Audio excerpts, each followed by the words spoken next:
Good. Yeah?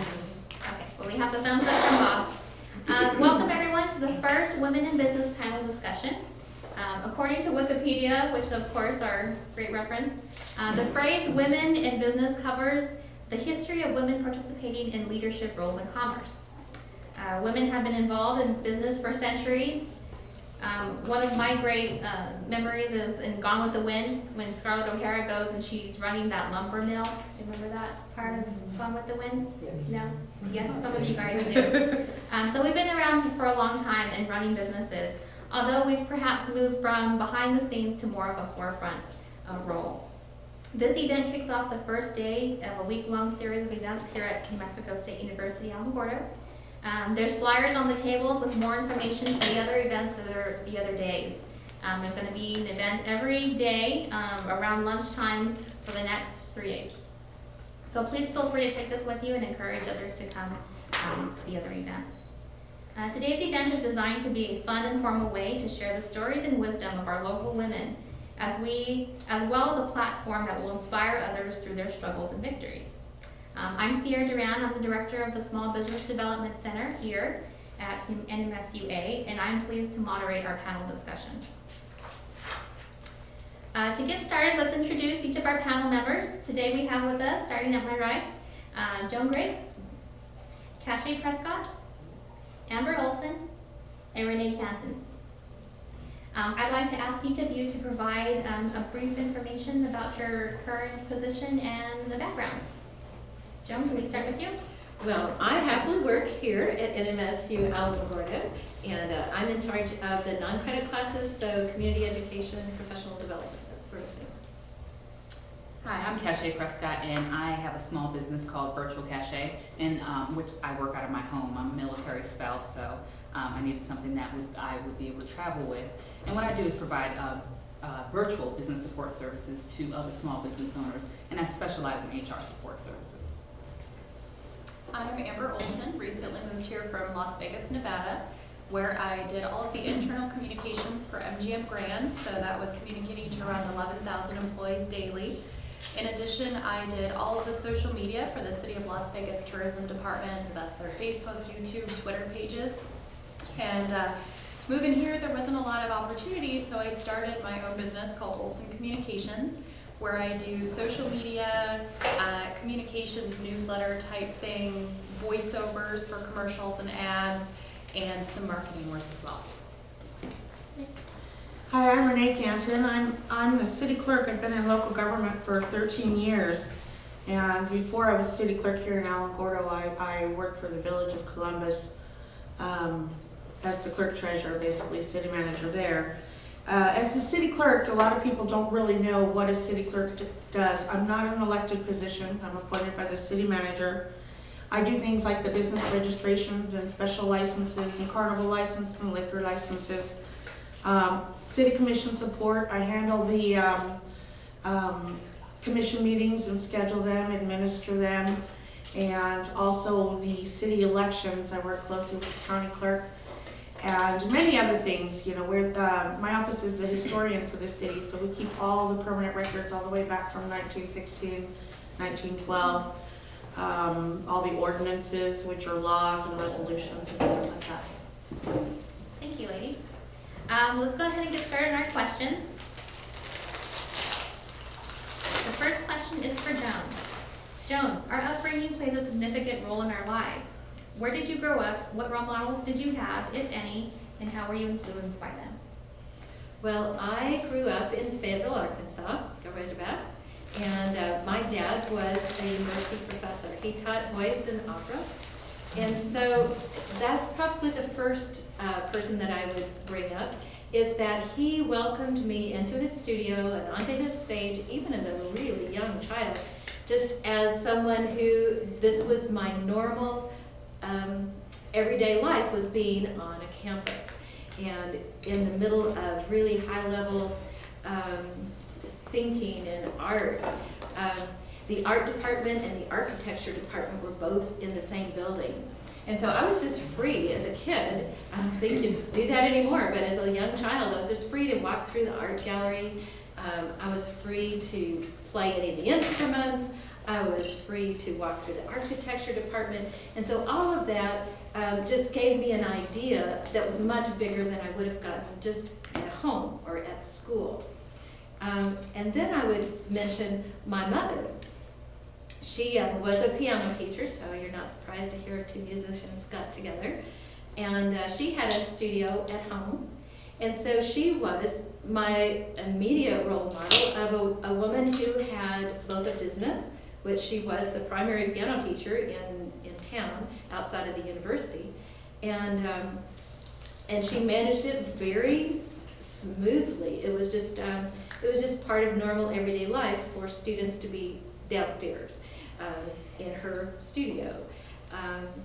So that was just normal everyday life for me as well. And then I would also think to mention my grandmother, who was born in 1900.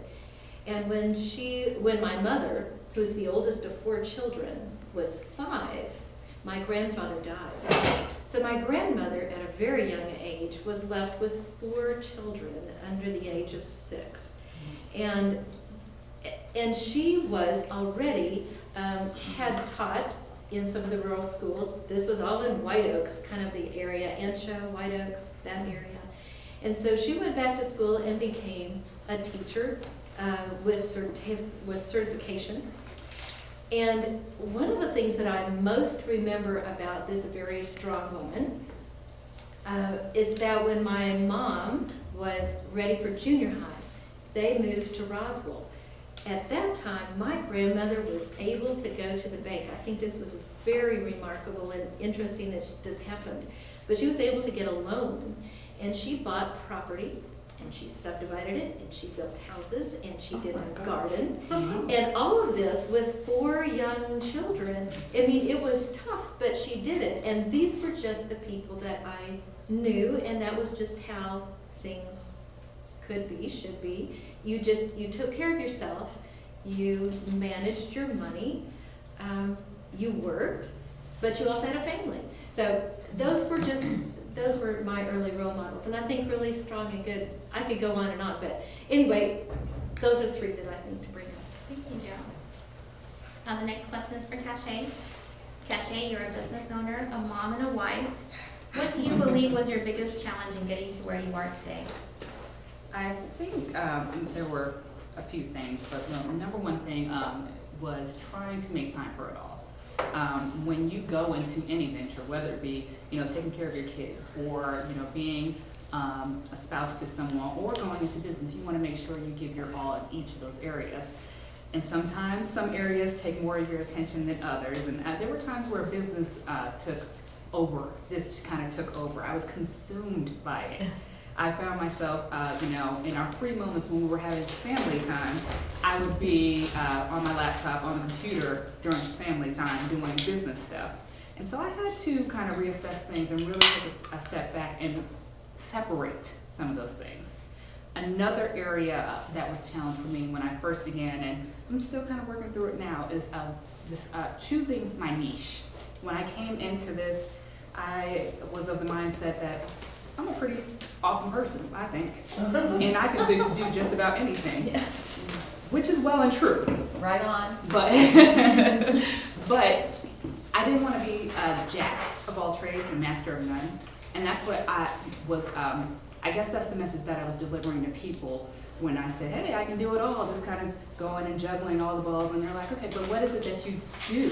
And Sierra and I had this conversation last week, as a matter of fact. And so I have, through this time, really tried to narrow down my niche and what it is that I specifically want to do for people. While I can do a number of things, I have to find what it is that I really and truly have a passion to do. And so that's what I've been taking, actually, the past few months to do. And at this point in time in my life, I am pregnant with our 3rd child. And so I am taking this time before baby number 3 comes to really focus on what it is I want to do with this business and how I want it to fit within our family dynamic. So, Thank you, Cache. The next question is for Amber.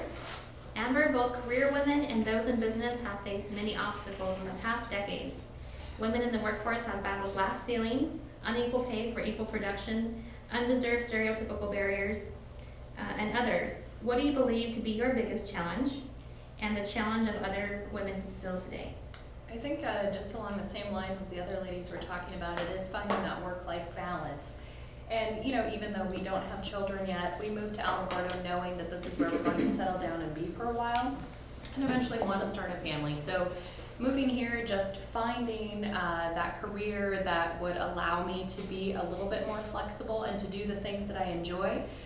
Coming here from Vegas, you know, having that awesome career and enjoying going to work every single day, I was like, well, I want to bring a part of that here to Alamogordo because, you know, I think it could help a lot of people in this area as well, help them get the word out about their business and help them market via social media and, you know, flyers and everything else. So just to be able to bring that experience from working in such large companies to a smaller scale in Alamogordo.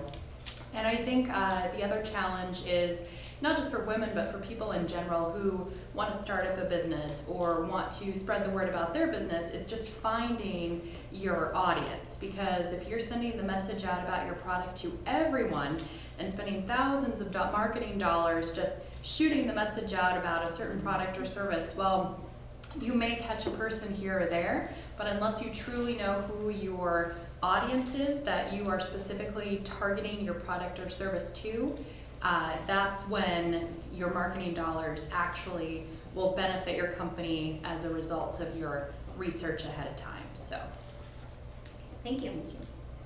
The next question is for Renee. Renee, research shows that women typically are less likely to talk about their accomplishments to others than men. So tell us, what accomplishments are you the proudest of? Although I don't have a college degree, and I regret that very much so, I'm the accomplishment I'm most proud of is finding something that I love doing. I love to go to work. I'm a CMC, which is a certified municipal clerk, and it took me 5 years to earn that designation, and now I started a program, Clerks 101, 201, we're going to 301, training all the clerks in the state. So those are some of my greatest accomplishments that I did. Thank you. Okay, we're gonna go back to Joan. Joan, motivation is sometimes hard to come by. How do you motivate yourself and stay motivated? There are a lot of things that motivate me, and I've done a lot of different things. I haven't had, probably like most of you, I have not had just a straight career path here. You start here and then you keep getting better and better and higher. I just keep doing new things. So I've tried to think, what is it that motivates me to want to try new things? Or what is it that motivates me to try to do a good job at the things that I do? And I think that there's a number of things that kind of go across that spectrum. But I can tell you that for me, one of the most important things is how I begin my day. And I do begin my day with prayer and with Bible study. And because that gives me a grounding that is important for me.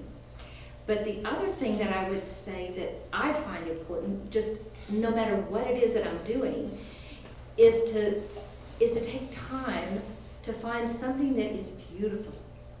And probably that came up from my early upbringing, running up and down the halls of looking at art and listening to music. But that's so different from entertainment and from the push and the rush of all that bombards us during the day. But I find if I will consciously turn my radio station from talk radio to classical music, I'm in a really much better place when I arrive at work. It's just, and I guess I just would say those contrasts, because you're bombarded with so much information in this day and age. And if you take time to, at a really deep level, enjoy something that is not your work, I think those are things that give you that time and refreshment to stay motivated when you do get to work. Next question is for Amber. Amber, you are in the marketing and communications field, specializing in social media. Do you think being a woman in your field has helped you or been a barrier, and how? I think it definitely helps in this career field because, as we all know, women like to talk talk and network and socialize and hang out together. So I think as far as being in social media and communications and public relations, I think that it's definitely helped because I love to talk. I love to go out with my girlfriends and just chat for hours on end. So I find that part easy for me, and to help build those stronger relationships, because business relationships, people work with people. They don't work with a company necessarily. So if you can build those strong relationships with people in those companies that you choose to work with or want to see as future clients, it's just creating that one-on-one connection with them. I think one of the barriers that women face maybe is the family work life. A lot of women have children that they're responsible to take care of. And so just kind of finding that balance, and of course there's always the stereotypes that, the men are the CEOs and things like that. But, if women have the drive, I think they can get to the exact same place as men and maybe even do a better job in some instances. So just find what you love to do and go for it. Very good. The next question goes out to Renee and Cachet. Hindsight is 20/20.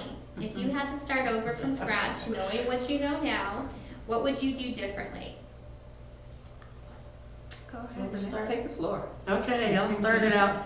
Well, I mentioned I don't have a college degree. I think right out of school I would have stuck with it, and would have loved to learn more about public administration back then to earn a degree, and learn more about municipal government right away, because I just think of where could I have been now.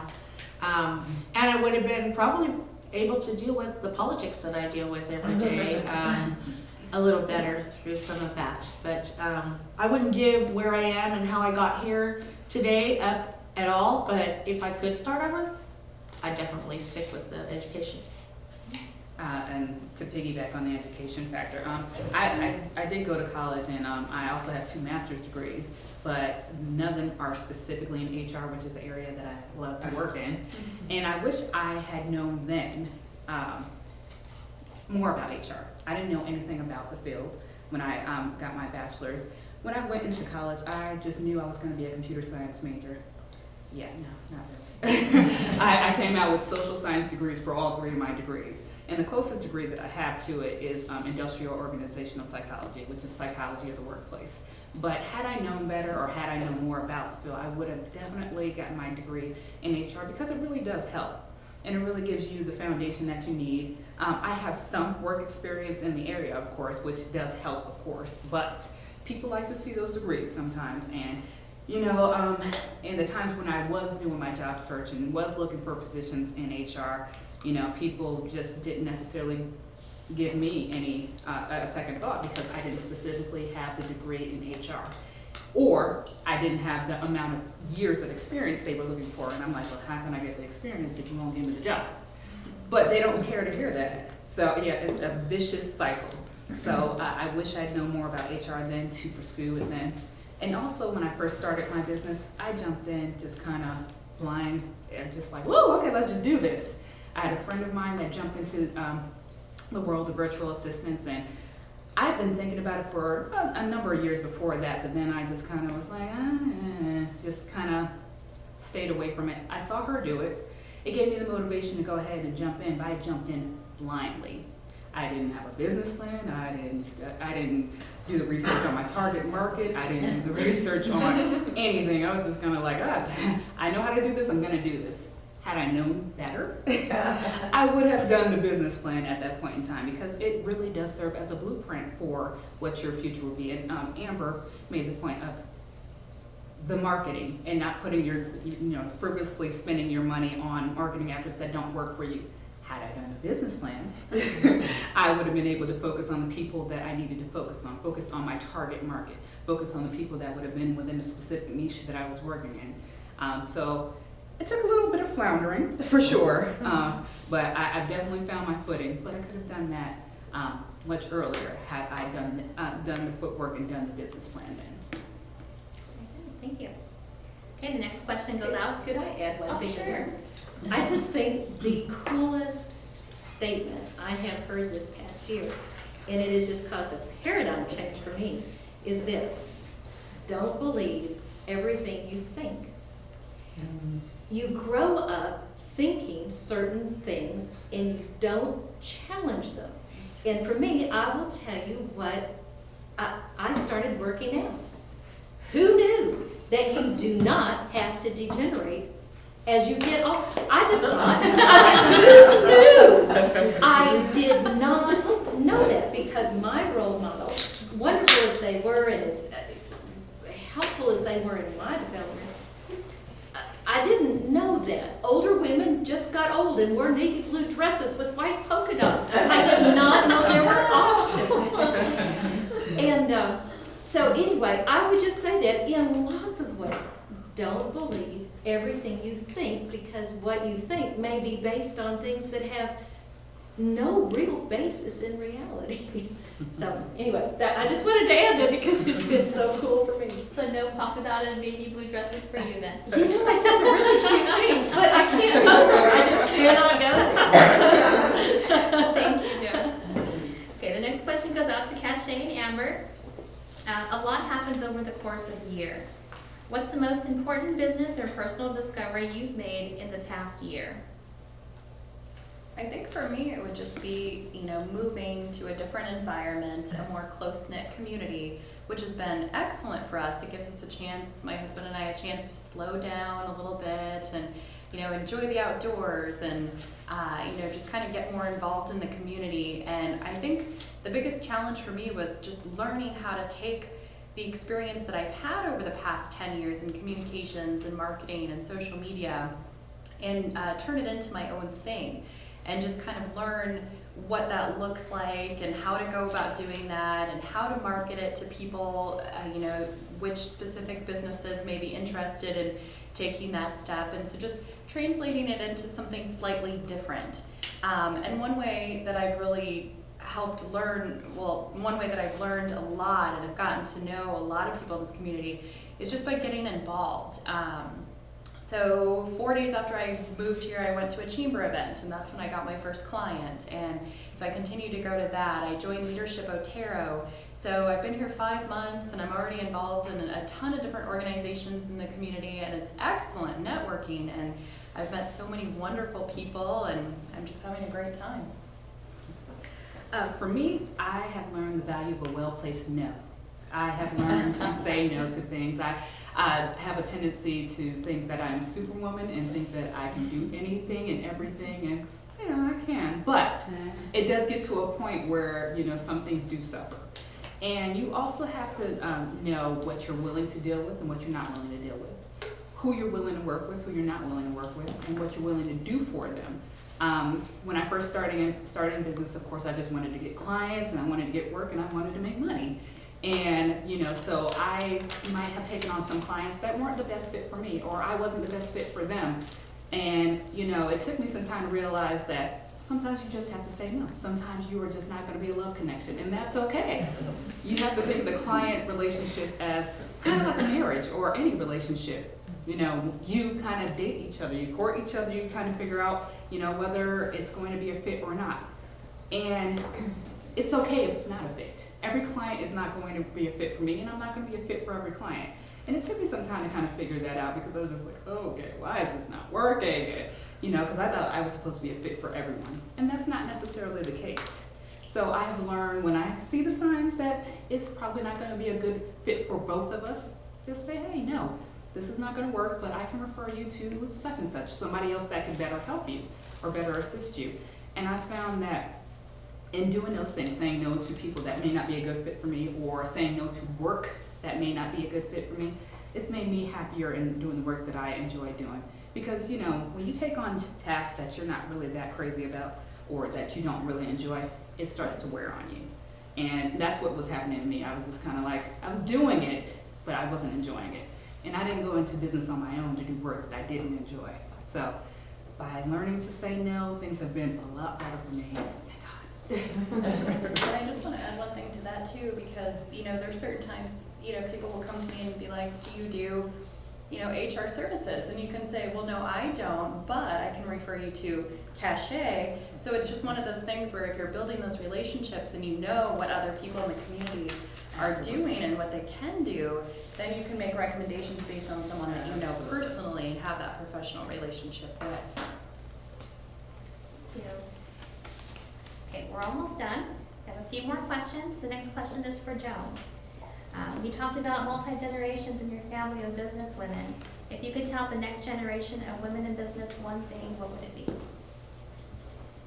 And perhaps I learned it some from my role models, but probably the most, when my husband and I moved back to Alamogordo, we came back from Denver and we bought a business here in town, and we really enjoyed growing it and making a success. That was a great time in my life. I enjoyed that a lot.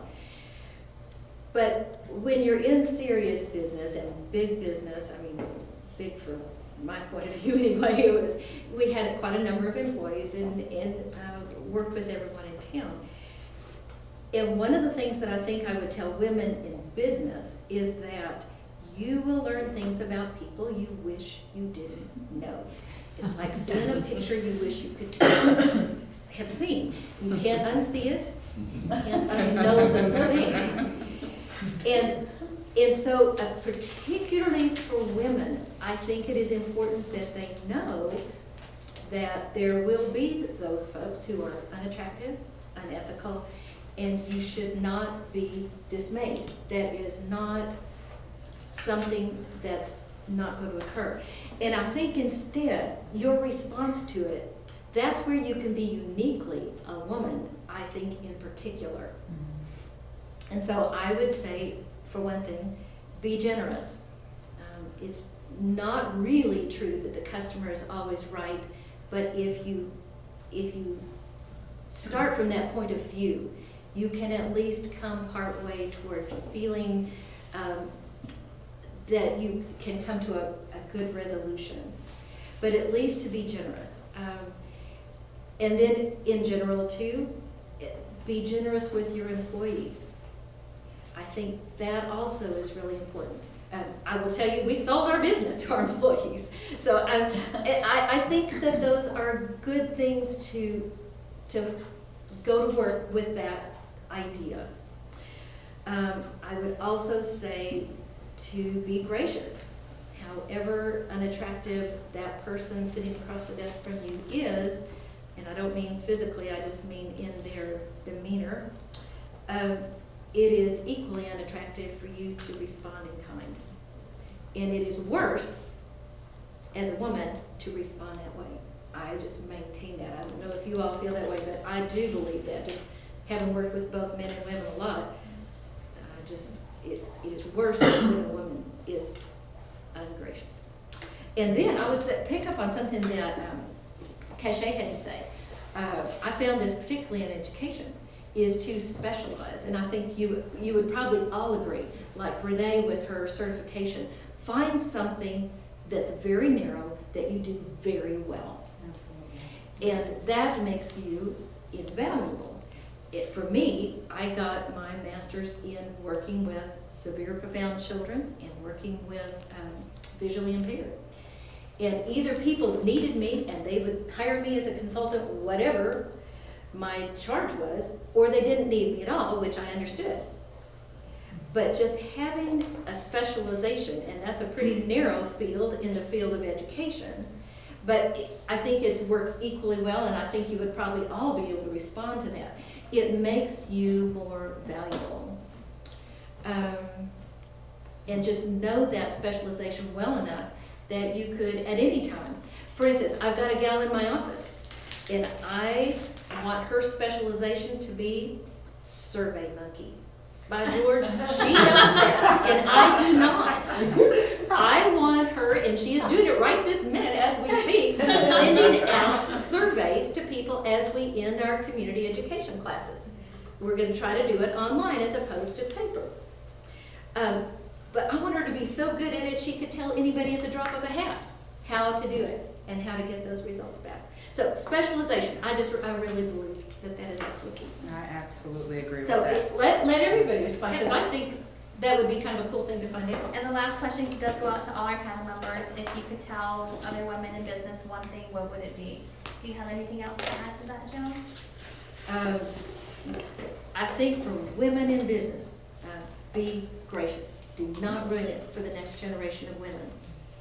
I think that is what will do it.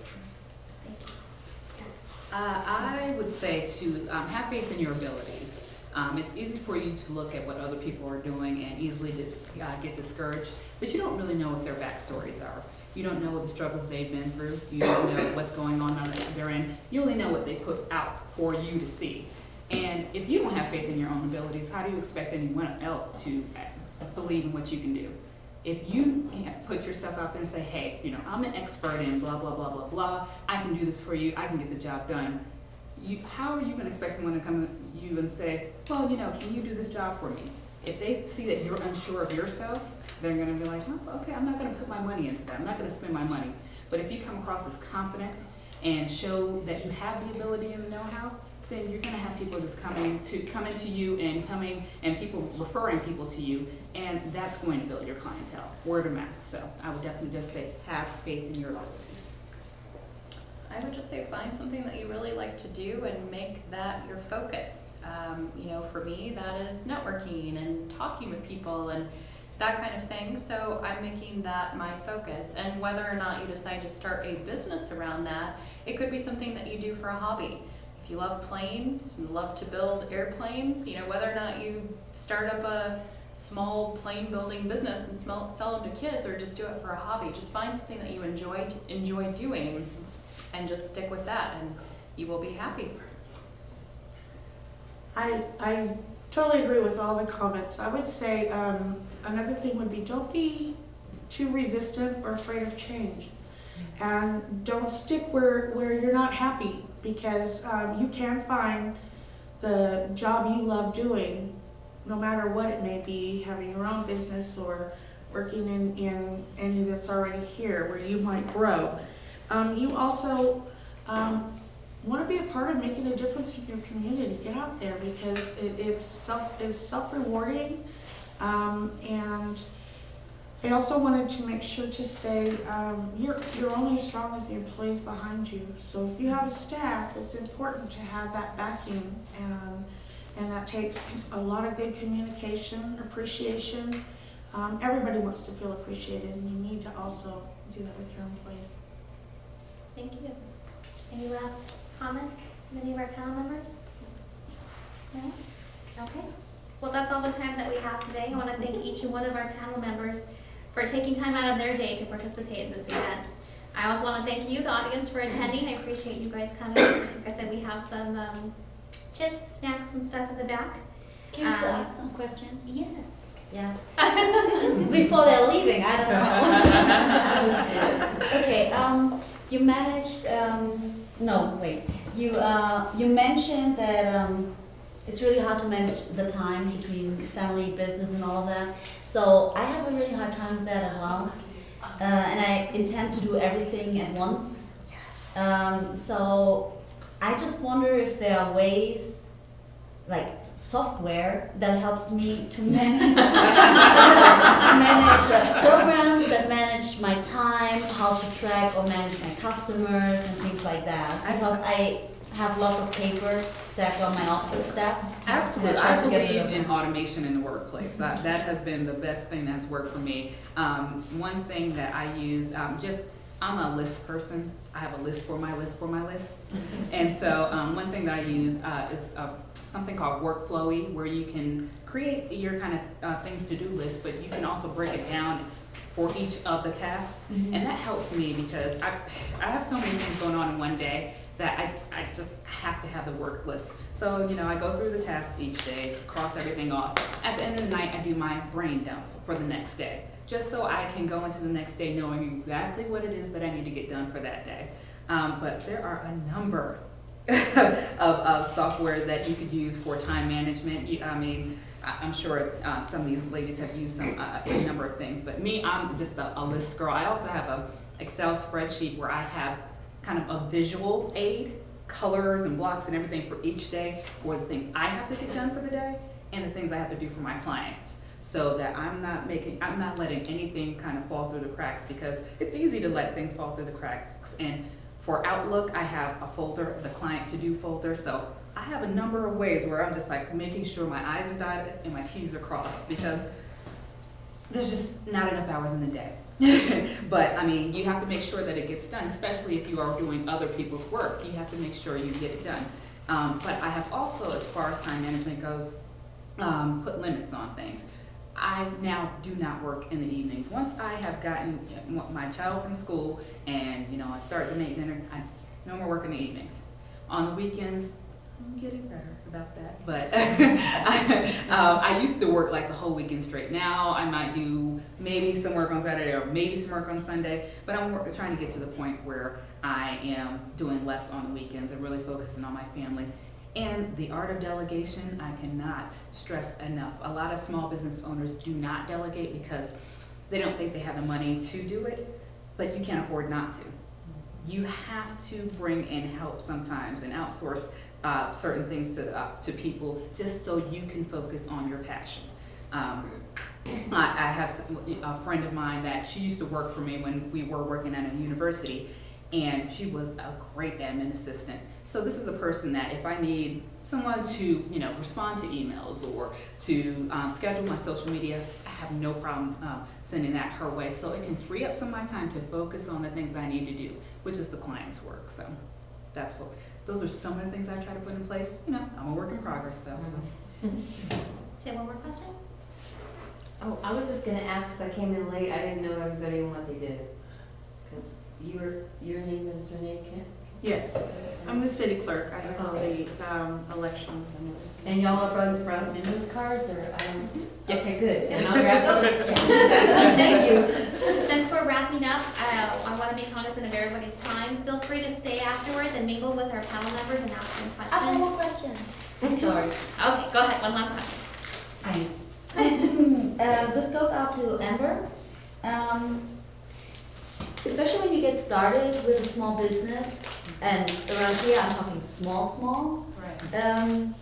you don't really have a lot of money. Or, well, I'm not sure, if I really want to take a loan or anything like that. So it's really not a lot. And what would you say is the best, cheapest, most successful way to promote your business around here, Otero County? I would say It has to do with definitely. activities in my case, but, you know. Sure. I would say there's a couple of very cost-effective ways to market in Otero County. I think first and foremost, it's word of mouth. Just making sure that you're going to ACMA, which is the Otero County Marketing Association. They have meetings once a month. It's completely free. The chamber obviously is a great resource, just getting to know other business professionals in the community.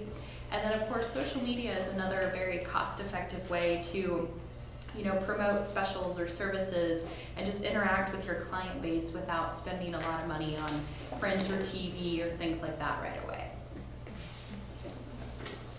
Thank you. We are also giving away a Kindle for the students. There's a static display at the Glass House, and if you can answer all the biographies correctly, we'll put you in the drawing, and we'll be giving this Kindle away on Thursday. So please feel free to go by the Glass House and put that in. But otherwise, thank you, ladies.